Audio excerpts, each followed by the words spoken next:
Pemirsa, saya Rini Amraini kembali menghadirkan sekilas infopedia tentang apa saja yang ada di Sulawesi Selatan.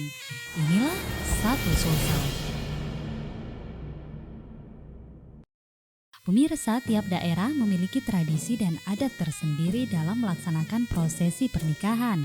Nah, di Sulawesi Selatan sendiri ada sebuah tradisi yang bernama Uang Panai. Warga Sulsel tentunya sudah tahu ya dengan tradisi ini, utamanya kaum Adam yang sudah mengancang-ancang untuk menikah. Yang menarik dari uang panai ini adalah munculnya sebuah persepsi pada sebagian besar orang jika nominal uang panai juga menjadi tolak ukur strata sosial suatu keluarga. Pada kenyataannya uang panai terkenal tidak sedikit jumlahnya. Tingkat strata sosial perempuan dan jenjang pendidikan umumnya menjadi standar dalam penentuan jumlah nominal uang panai. Uang puluhan juta atau bahkan sampai pada ratusan juta menjadi nominal yang lumrah.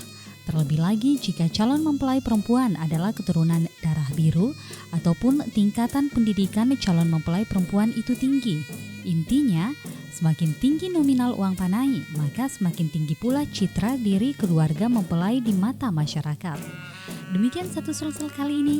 Saya Rini Amraini, saksikan infopedia kami berikutnya dalam Satu Sulsel.